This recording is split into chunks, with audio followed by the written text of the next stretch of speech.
quando a rotina é uma dedicação carinhosa no dia a dia de uma criança, isso pode tornar essa criança um adulto muito mais feliz.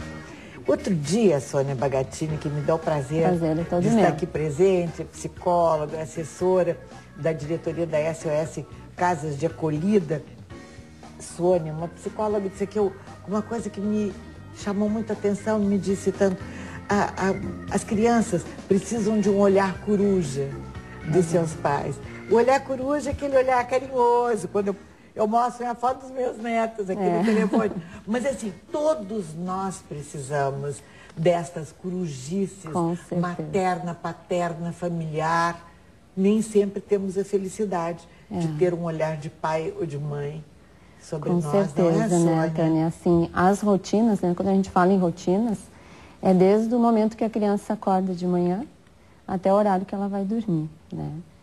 E a gente fala em mãe, pai, mas não necessariamente, pode ser qualquer pessoa que vá assumir a função da figura materna, que é a provedora, continente e aferente, que é o que a criança precisa. Continente porque está aberta e sabe interpretar as necessidades daquele bebezinho, às vezes recém-nascido ou uma criança de 3 anos, né? E aferente porque vai responder à altura daquilo que realmente a criança precisa. Mas para que as rotinas se tornem, de fato, algo que vá marcar a vida daquela criança, para que ela possa ser um adulto que também vá se relacionar melhor, é preciso que a pessoa tenha um envolvimento, que é esse olhar coruja que tu diz, né? Não existe outra forma senão o envolvimento dessa pessoa. Sim. Se pode até fazer o perfil de uma criança, e infelizmente existem estes estudos, né, psicológicos, psicanalíticos, psiquiátricos, de pessoas que estão sem a sua liberdade, estão em prisão, etc. Se sabe muito bem o perfil que sempre, poucas dessas pessoas sabem do seu pai.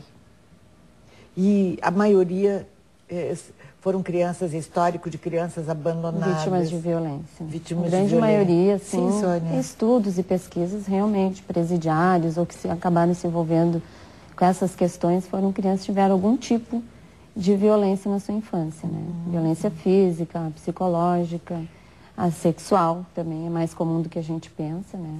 Ou um abandono, né? E privados de afeto, privados da atenção. Né? Porque de 0 a 3 anos é o período da vida, da nossa vida, nós seres humanos, em que a gente vai formar o eixo da nossa personalidade.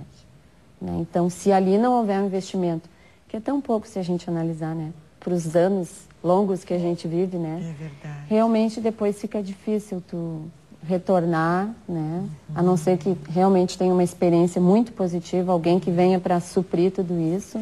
Aquelas Caso crianças contrário, que infelizmente, por qualquer razão da vida, não tem a presença de pai e de mãe, essa presença, essa imagem pode ser muito bem substituída, com não certeza, é? né? A As gente tem adoções, experiência, né, na SOS Casa de Acolhida, de adoções, né? E realmente o estudo de rotinas, ele partiu desse princípio de crianças acolhidas na instituição.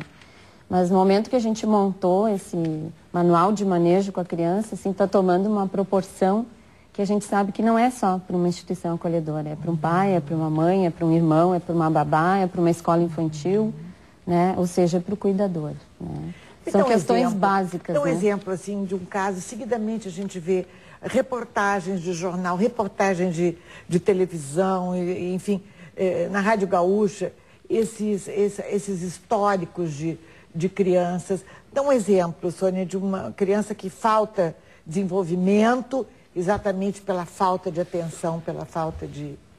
Sim, a gente vê assim crianças que foram privadas desses cuidados, são crianças que começam com problemas de aprendizagem, dependendo do período que ela ficou exposta a essa violência, vai afetar inclusive a sua personalidade com distúrbios de personalidade. E não é uma questão só de dizer, porque eram pobres, não tinham dinheiro, Não. olha aquela desembargadora, aquela mulher não maluca. tem nada a ver, nada a ver. Né? Que pegou uma criança para adoção e... Inclusive a gente sabe de casos classe média alta, classe alta, só que são dados outros encaminhamentos, né?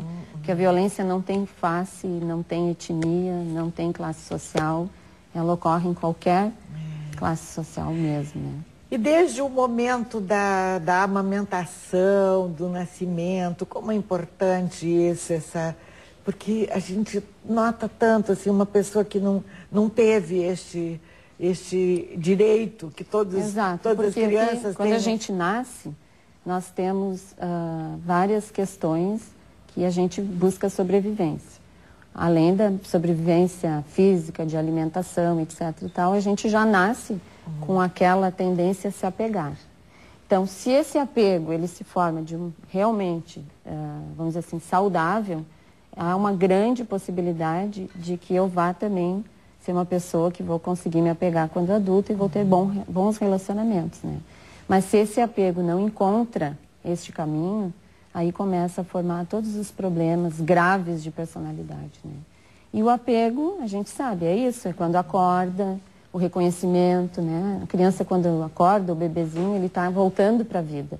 Então, se tem uma pessoa realmente que vai lidar com essa rotina como algo positivo, vai passar isso para a criança. Sim. Agora, se já acordou, ai, que saco, ou então não dá aquilo que a criança precisa, né? E é aquele momento, passou aquele momento, é difícil tu retomar depois. E depois as adultos acham que a criança não entende de nada, não está captando nada esse é o grande mal. Ambiente em que vive. Não pode falar, é uma criança, não está entendendo, não sabe de nada, sabe tudo.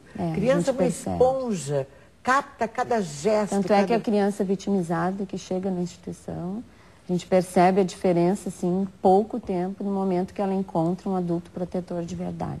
Ela começa a reconstruir essa relação de confiança e a gente nota a diferença no comportamento, comportamento de, às vezes até com cunho depressivo, a criança passa a demonstrar que está vencendo isso, né? O pânico, o medo, né? Às vezes de abuso sexual, não pode chegar próximo se foi o homem que abusou. Isso aos pouquinhos a gente vai conseguindo, porque a criança tem esse potencial. Muitas vezes nós adultos não sabemos desenvolver esse potencial. Né? E parecem coisas pequenininhas, né? Por exemplo, assim, a fase em que está controlando os esfíncteres, né? É uma fase que os pais não sabem geralmente lidar com isso. Porque tem nojo, porque não sei o quê, né? E é uma fase importantíssima para a criança, né? Exatamente. Ela está adquirindo essa autonomia. Quando acontece de uma criança já ter, não é, esse domínio, né, do esfíncter, mas às vezes escapa um xixi na cama. Sim, aí fazem um terror daquilo, né? Infelizmente, né? É normal, está dentro, né, da normalidade. Certo, sim, com certeza. Sônia Bagatini, então, para saber essa rotina, o olhar coruja, a atenção, o afeto, até uma coisa que é de explicar para uma criança, eu vou sair, mas eu volto. E a mãe, o pai, ou enfim, né, a pessoa responsável, realmente volta para que a criança se dê conta que não tenha pânico, gritos com a ausência da mãe ou a ausência do pai, né? Sim, e a partir assim, já bebezinho, as crianças já percebem a ausência. Perceber desde o momento de dar alimentação, sim, a fé de dar o peito. Falaste no amamentar, né? O amamentar é fundamental para a criança, mas não é só o amamentar, né? Então, nesse manual a gente coloca, né? O olhar que tu tem que ter, a criança não tem que ficar meio vertical, para que possa ter esse olhar olho no olho, né? Então, são questões básicas, né? Que a gente gostaria até de poder trabalhar mais nessa área preventiva, vamos dizer assim, numa escola de pais, né? A gente vê, assim, às vezes com os meus alunos na universidade também, a gente fala desses pequenos detalhes e eles acham engraçado, né? E não sabem o quanto isso é importante no desenvolvimento de uma criança. Essa é Sônia Bagatini, que nos trouxe aqui um respiro neste final de tarde, verdade, né, Sônia? Pensando um pouco tudo que a gente pode fazer de bem, de bom para as nossas crianças, para que eles se tornem o ritual da alimentação, o ritual do sempre essa rotina do banho, do dia, dos alimentos, das refeições em família. A gente tem que passar para elas que isso é bom, é gostoso, é saudável, né? Mesmo o xixi, o cocô faz parte da vida. Exatamente. Né? E eles entenderem isso como algo positivo, né? Certo. SOS Casas de Acolhida. Isso. Fala só um minuto sobre isso. SOS Casas de Acolhida é uma instituição com um programa de acolhimento institucional, né? para crianças vítimas de violência, com 0 a 6 anos a idade para ingresso. Nós atuamos aqui no Rio Grande do Sul há 17 anos, temos 3 unidades e a gente faz justamente esse resgate da autoestima, buscar desenvolver o potencial dessas crianças através das rotinas do dia a dia, né?